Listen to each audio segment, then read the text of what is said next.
Boa tarde, hoje, quarta-feira, 4 de setembro de 2013. O RN Acontece está começando na tela da Band. Analfabetismo influencia na mortalidade infantil. A Agência Nacional de Saúde Suplementar libera mais de 200 planos de saúde que estavam suspensos. Vigilância Sanitária acusa 7 hospitais privados de reutilizar material cirúrgico individual e descartável.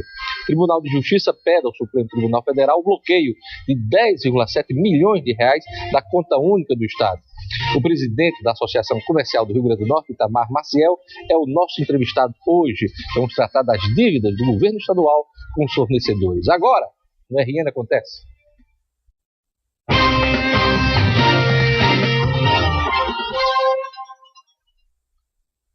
O analfabetismo pode matar. Ele é um dos fatores que mais influenciam na mortalidade infantil. Sem saber ler nem escrever, muitas mães acabam não tendo acesso ou não fazem o acompanhamento médico necessário à gravidez e à saúde do bebê. A repórter Rayane Guedes tem os detalhes. Mãe de 5 filhos, Jussiana viveu um pesadelo em 2010. Perdeu um bebê com um dia de vida. Analfabeta e desempregada, ela passou por apenas um exame de sangue no pré-natal. Nunca fez uma ultrassonografia. Eu acho que esse menino sobreviveu foi devido ao acompanhamento todinho mesmo, que eu não fiz. Não tinha médico, não tinha de jeito nenhum com o médico lá na região. Quando eu corria, não aceitava de jeito nenhum, aí pronto. A falta de acompanhamento médico, como no caso de Jussiana, muitas vezes está associada à falta de instrução.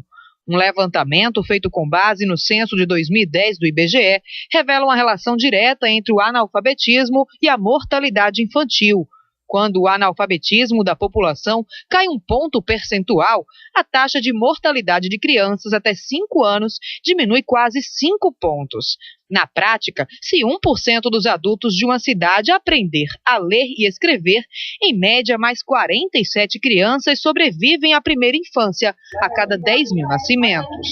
No Rio Grande do Norte, por exemplo, estado onde a Jussiana nasceu e criou os 5 filhos, 13 municípios possuem um índice de analfabetos superior a 30% da população. Isso significa que para cada 10 pessoas, pelo menos 3 não conseguem assinar o próprio nome. Uma boa parte das mulheres, elas ainda não entendem a importância de realizar o pré-natal. Segundo, é que quando elas entendem, no município onde elas moram, a qualidade do pré-natal não é boa, ou muitas vezes não tem sequer o profissional para realizar o pré-natal. Melhorar as condições do sistema de saúde ajuda, mas para esta pedagoga é preciso ir além. Ou a gente melhora a situação da educação, não é, no país e no estado, ou nós continuaremos, muito provavelmente, amargando resultados na área de educação, na área de mortalidade infantil, na área da pobreza, baixos. A Agência Nacional de Saúde Suplementar liberou a venda dos 246 planos de saúde por determinação judicial. A venda estava suspensa pela agência reguladora desde 20 de agosto. A agência havia suspendido a venda de 212 planos de saúde de 21 operadoras por descumprimento de prazo para consultas, exames e cirurgias e negativa de cobertura. Somaram-se à lista mais 34 planos de 5 operadoras que já tinham sido suspensos em processo de avaliação anterior. A Federação Nacional de Saúde Suplementar ingressou com ação judicial, alegando que identificou equívocos no processo de monitoramento dos prazos de atendimento aos beneficiários de plano de saúde. Em resposta à ação, o Tribunal Regional Federal da 2ª Região suspendeu a punição e determinou que a Agência Nacional de Saúde Suplementar fizesse a revisão das reclamações usadas como base para determinar a suspensão de cada plano. Olha, tem muito plano vagabundo por aí, né? Vende uma coisa, oferece outra, não garante consultas, não autoriza exames, internação, nem pensar. Cobertura ou assistência, zero. E quando mais você precisa, o plano falha. Por isso, tome cuidado. O Tribunal de Justiça pede ao STF o bloqueio de 10,7 milhões da conta única do Estado. O tribunal denuncia o governo por descumprimento da decisão do Supremo no repasse integral do 10º devido ao TJ. A repórter Gerlane Lima tem mais detalhes. O Tribunal de Justiça do Rio Grande do Norte informou ontem que o governo do estado descumpriu a decisão do Supremo Tribunal Federal que determinava o repasse integral do 10º do TJ. A denúncia foi encaminhada ao STF. O Tribunal de Justiça pediu o bloqueio de 10,7 milhões de reais da conta única do estado para garantir os valores previstos para agosto. Apesar da decisão do ministro Ricardo Lewandowski, o governo do estado cortou 10,74% no orçamento do Tribunal de Justiça no mês passado. Além da decisão da medida de bloquear a conta única do Estado, o TJ pediu também outras medidas ao STF que garantisse o cumprimento da decisão. Gerlane Lima para o RN Acontece. Um dia desses, alguém me disse que o estado de ânimo da governadora Rosalba Ciarline não era dos melhores nas últimas semanas. Deve ser isso mesmo. Rosalba tem enfrentado problemas graves em várias frentes do governo. Ontem me chamou a atenção a saraivada de ações na justiça contra as ações ou omissões da gestão estadual. A maior delas partiu do Tribunal de Justiça.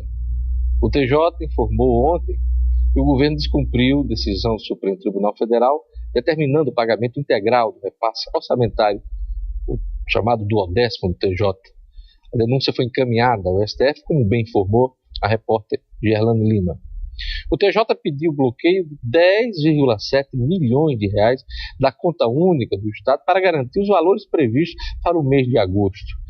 Apesar da decisão do ministro Ricardo Lewandowski, o governo realizou o corte de 10,74% no orçamento do tribunal, de acordo com o decreto da governadora para todos os poderes. Além de pedir o bloqueio da conta única do Estado, o TJ também pediu ao STF que defina outras medidas que considere cabíveis para resguardar o cumprimento da decisão do ministro Lewandowski em mandado de segurança promovido pelo Judiciário Estadual. Outra cacetada jurídica foi essa. A juíza Ana Isabel de Moura Cruz, da Vara da Infância e da Juventude da comarca de Mossoró, determinou o bloqueio de recursos públicos estaduais no montante de R$364 mil para a reforma geral do Centro Educacional SEDUC Santa Delmira, do Centro Integrado de Atendimento ao Adolescente Infrator e do SEDUC Internação, instituições localizadas no município de Mossoró. O montante estava previsto no Orçamento Geral do Estado de 2013, não foi executado. O Estado tem 30 dias para apresentar um plano de execução das obras. Além da decisão da magistrada Ana Isabel de Moura Cruz, o governo enfrenta nova suspensão da propaganda oficial. O juiz Marcos Vinícius Pereira Júnior, titular da Vara Civil de Currais Novos, o mesmo que havia decidido antes, suspendeu mais uma vez a propaganda oficial do governo estadual até que sejam garantidos os gastos com a saúde. Na decisão, o magistrado intimou a governadora Rosalba Ciarline a informar no prazo de 30 dias as providências tomadas para o funcionamento dos serviços de pronto-socorro e da unidade de terapia intensiva do Hospital Regional de Currais Novos. A via-crucis jurídica de Rosalba Ciarline não deve acabar por aí, viu? Fala-se que outras ações serão levadas a cabo. É por essas e outras que o deputado estadual Agnello Alves, macaco velho da política, ontem aqui no RN Acontece, me dizia que duvida que Rosalba Ciarline termine o mandato. Vai sobrar para Robson Faria? Vamos aos destaques dos jornais locais nesta quarta-feira, 4 de setembro de 2013. Diz aqui a Tribuna do Norte, na sua manchete principal: novos médicos chegam a apenas 6 cidades do Rio Grande do Norte, a turma do Mais Médicos. Tem outra manchete aqui interessante da Tribuna, que é sobre a Arena das Dunas. Vamos mostrar aqui. A Arena das Dunas avança e atinge 88%.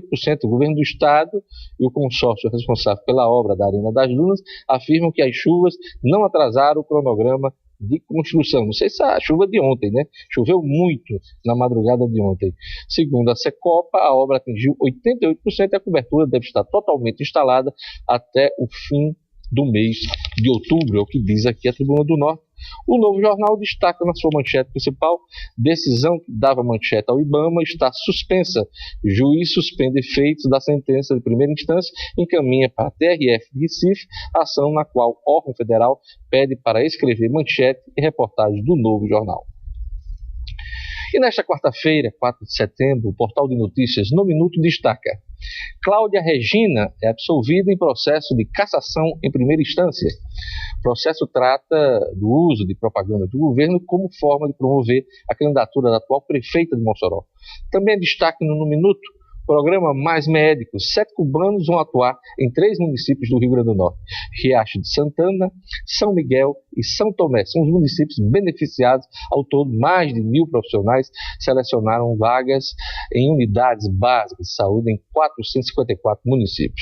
Também é destaque no Minuto: crédito para agricultores afetados pela seca no Nordeste sobe para mais de 3,45 bilhões de reais. Esse foi o 7º aporte à linha de crédito operada pelo Fundo Constitucional de Financiamento do Nordeste, o que eleva para 3,45 bilhões o total de recursos disponibilizados em 14 meses. Acesse o portal nominuto.com. É fácil: www.nominuto.com.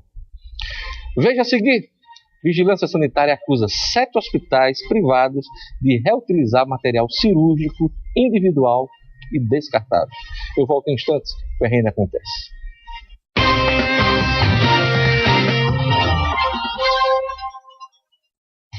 A Câmara dos Deputados aprovou ontem, por unanimidade dos 452 votantes, a PEC que determina voto aberto em todas as votações do Congresso Nacional. Apenas o presidente da Casa, o deputado Henrique Eduardo Alves, se absteve por uma questão regimental. Se tivesse de votar, teria votado também juntamente com os outros.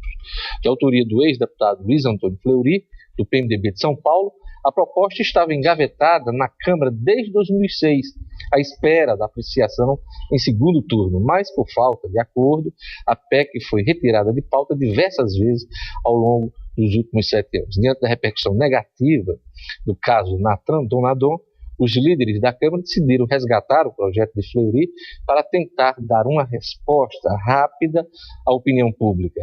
A PEC da Câmara sobre o voto aberto é extensiva ao Senado, ao Congresso Nacional, quando as duas casas estiverem juntas, às Assembleias Legislativas e Câmaras Municipais. A PEC segue agora para 2 votações no Senado da República.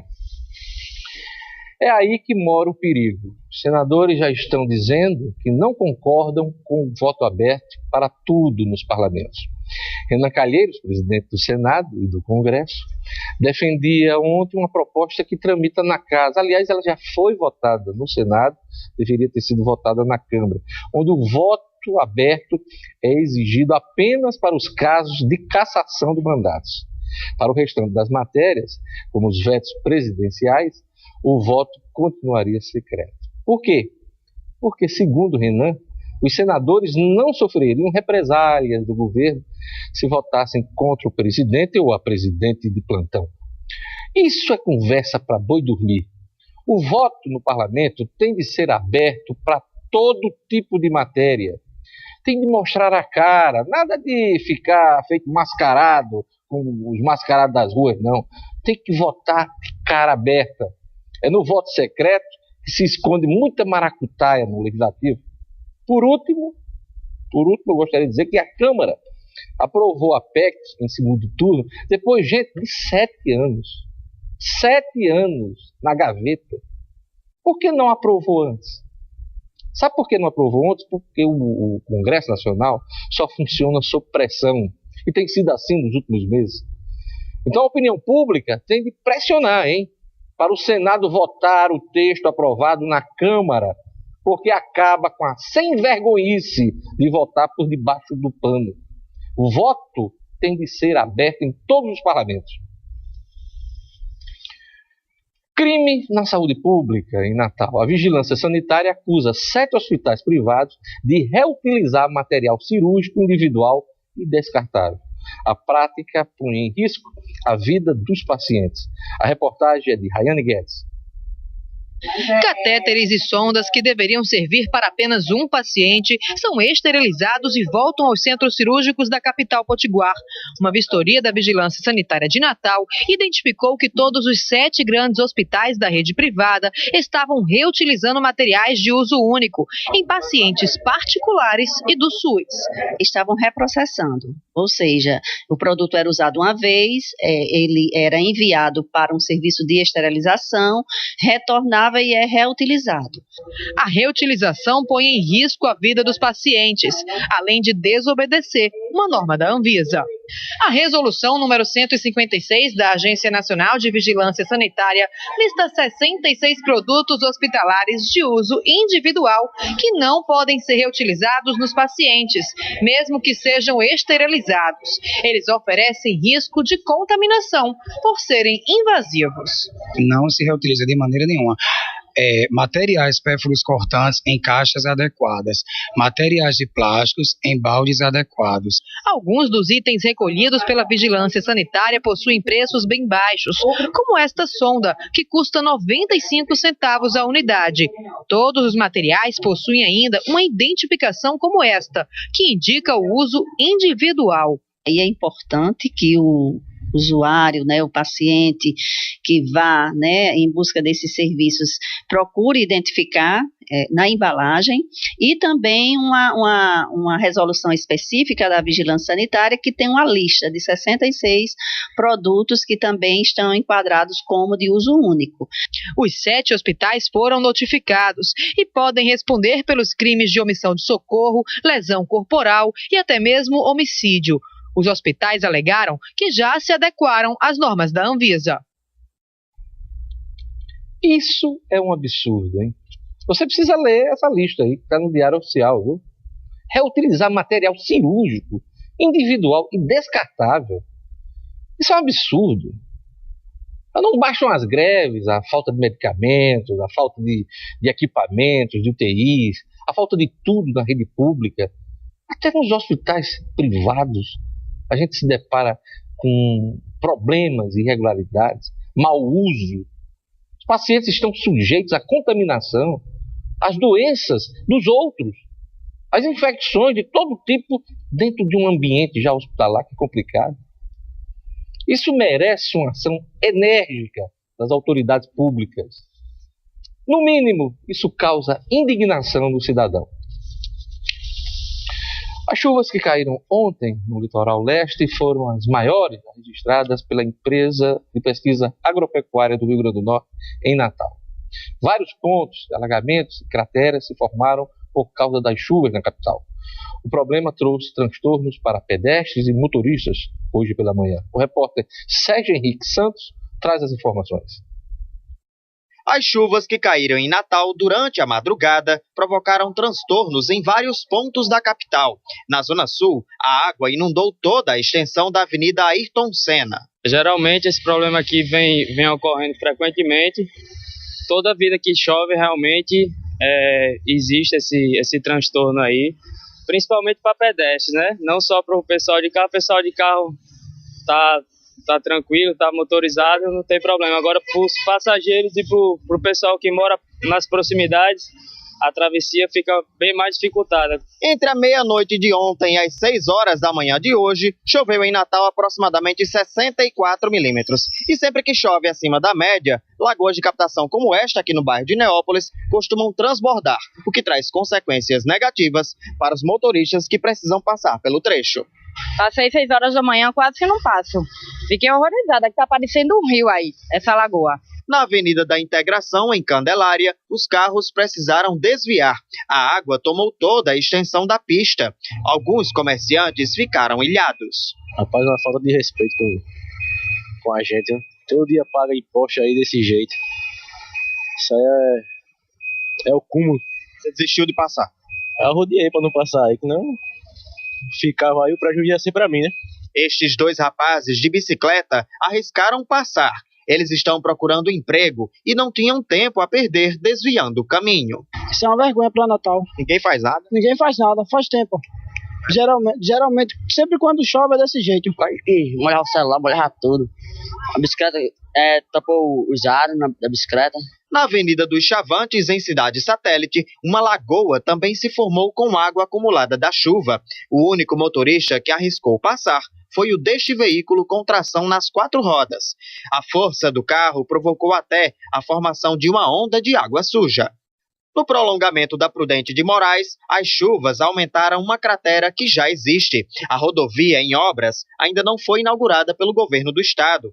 Mesmo assim, é utilizada pelos motoristas entre Natal e Parnamirim. Dinheiro jogado fora, porque a gente paga tanto imposto tão caro para tornar em nada. Isso é uma vergonha. A cratera foi provocada pela erosão das dunas que existem no local. A água pingando mostra que o solo está encharcado e o asfalto pode ceder a qualquer momento. Pois é, choveu muito em Natal ontem à noite e muita coisa ficou estragada. Aí a reportagem do Sérgio demonstrou isso aí. E a gente espera que São Pedro dê um tempo em Natal, né? Porque Natal se acaba em água e buracos também, né? No próximo bloco eu vou entrevistar o presidente da Associação Comercial do Rio Grande do Norte, Itamar Maciel. A gente vai tratar com ele, entre outras coisas, das dívidas do governo estadual com os fornecedores. Eu volto um instante.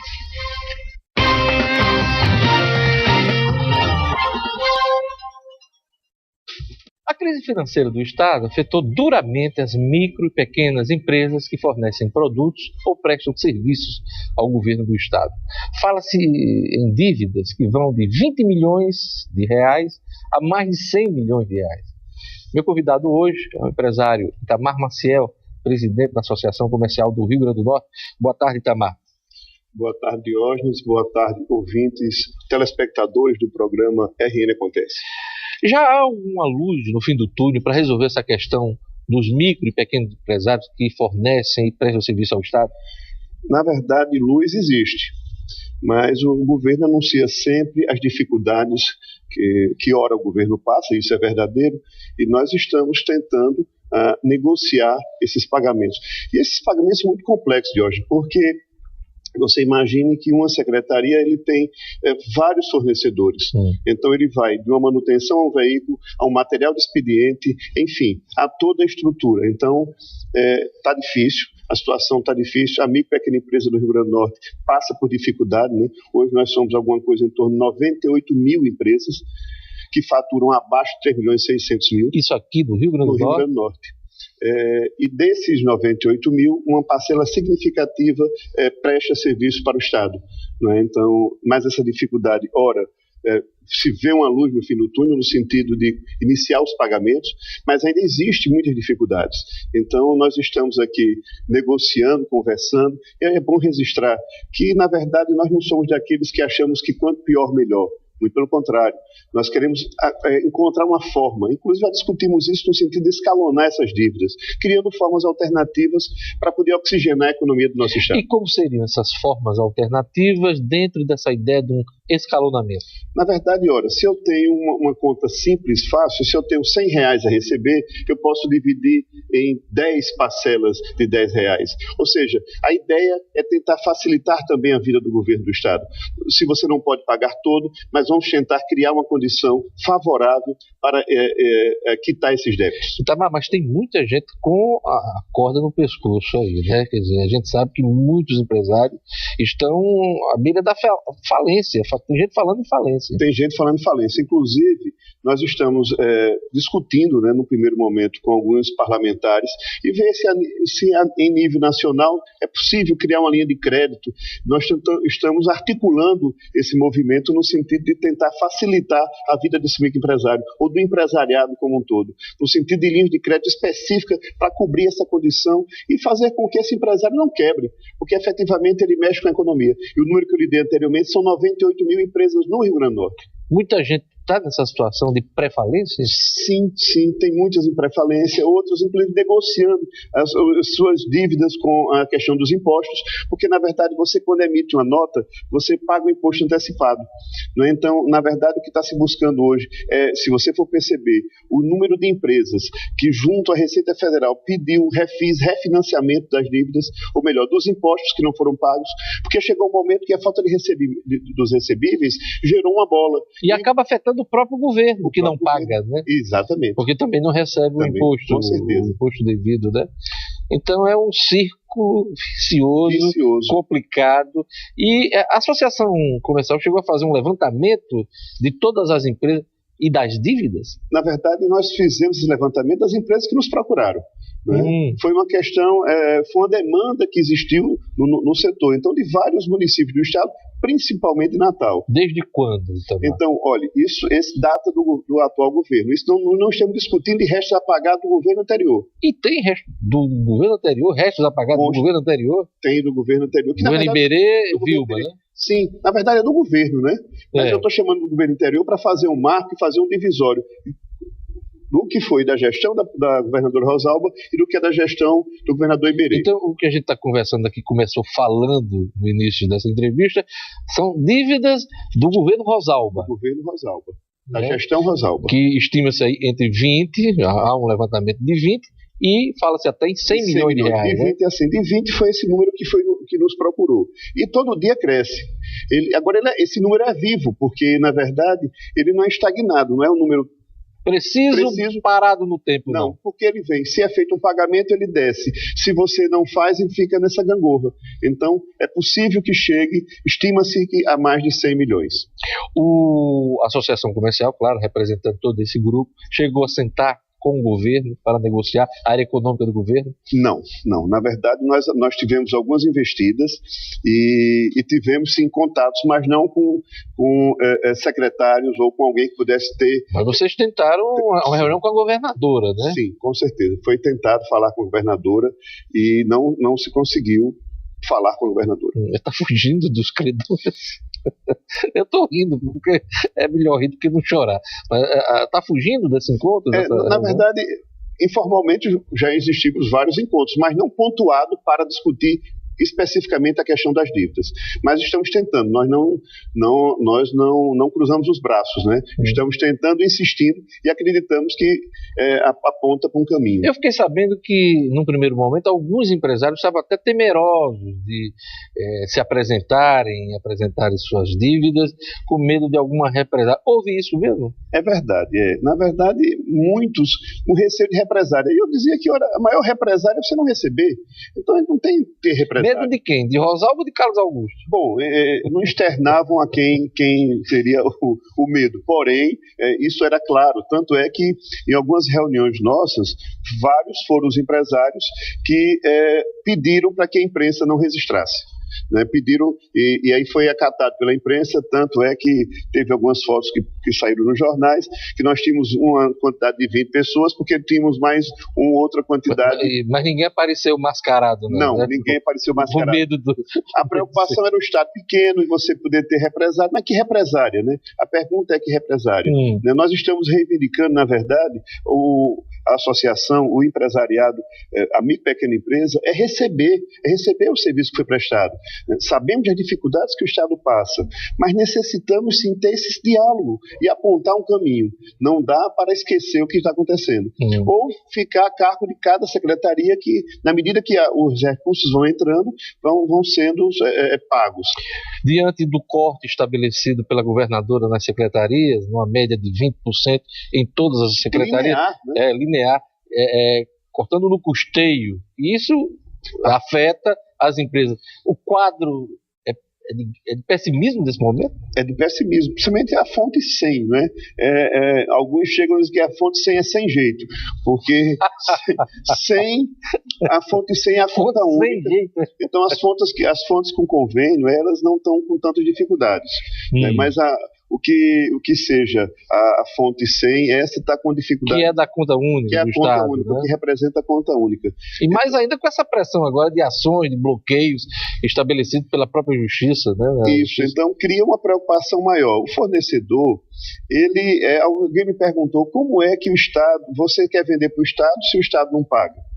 Bom, não é que o Estado não pague. O Estado brasileiro, seja o ente municipal, estadual ou federal, é quem mais compra.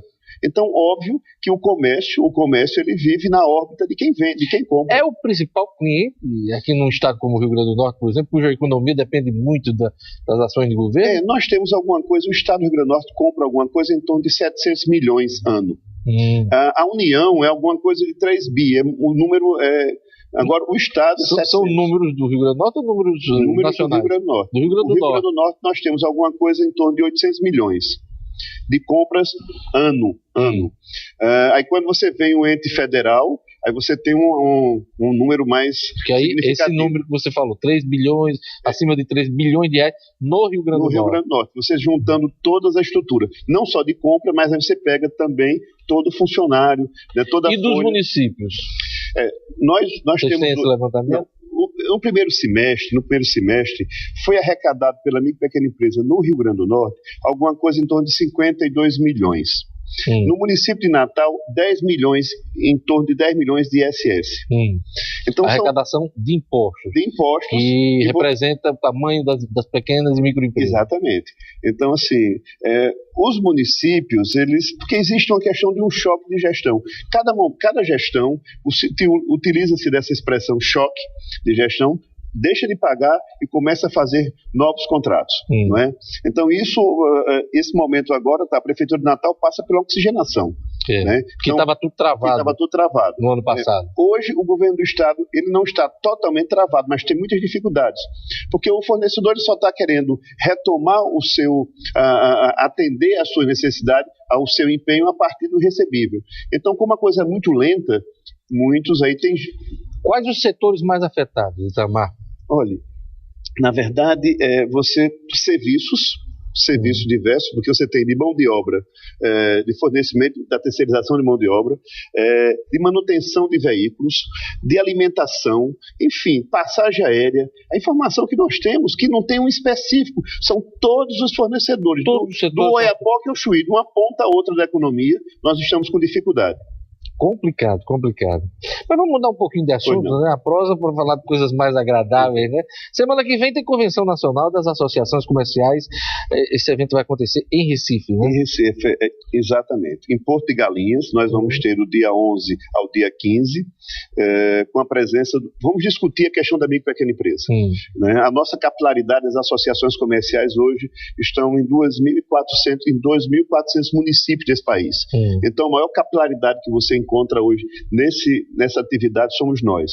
E a CACB, que é a Confederação Nacional das Associações Comerciais, está levando esse debate.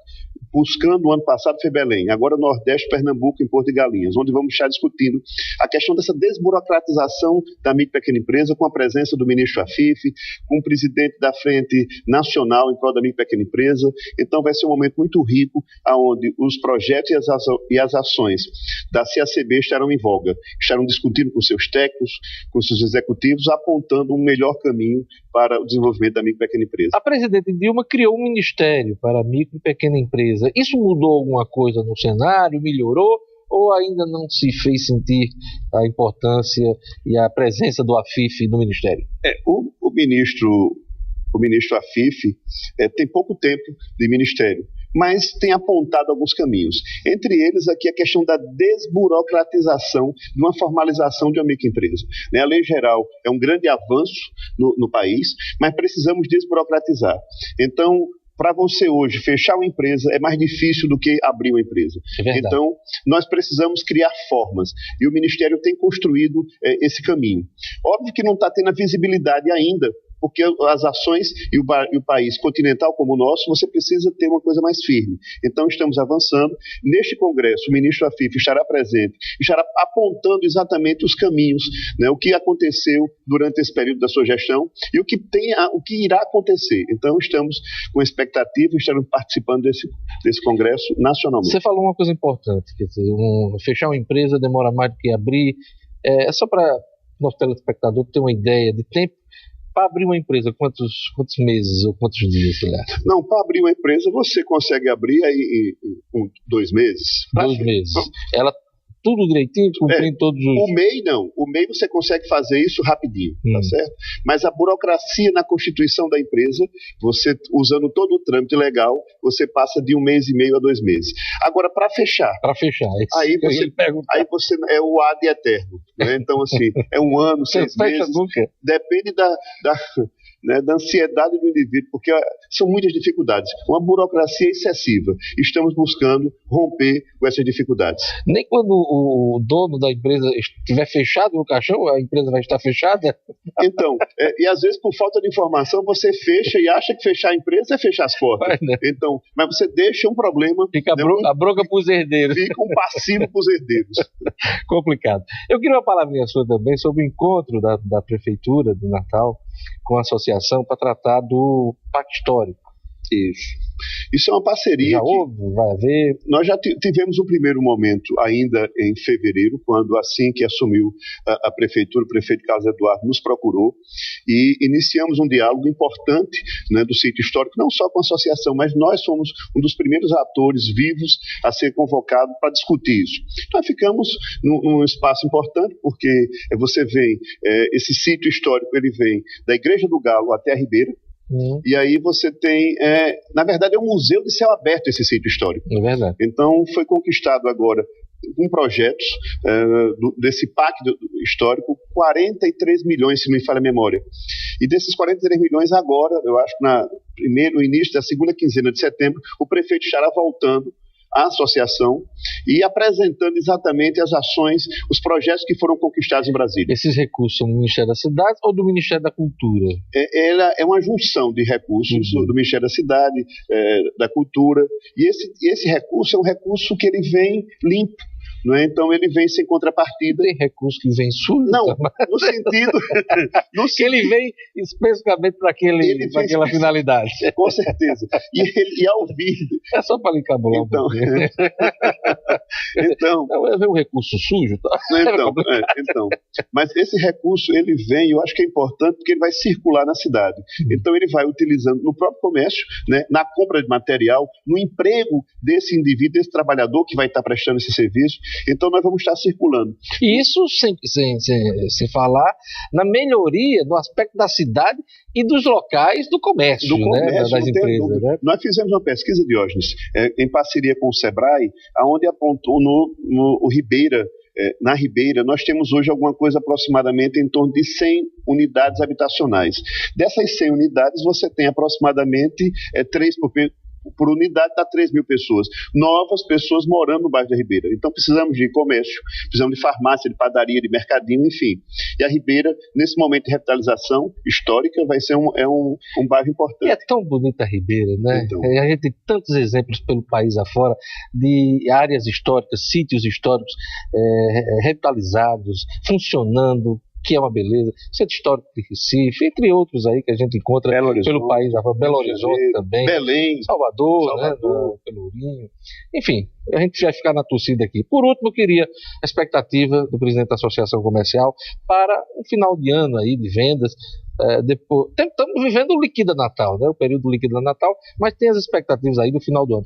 Esse ano não tem sido muito fácil não para a economia. Não tem sido muito fácil, a economia internacional com essa dificuldade que você vê, o dólar, um crescimento do dólar nesse período, então você tem uma desaceleração. Então, até o final do ano tem uma pequena desaceleração, mas culturalmente, enquanto a notícia é de desacelerar, o consumidor ele recua. Então, nós temos expectativa, sim, de boas vendas. O Liquida está aí acontecendo, é uma iniciativa do CDL, uma ação importante, e o que nós temos aqui, a expectativa nossa, é que efetivamente até o final do ano, mesmo com essa retenção, a gente possa ter um avanço.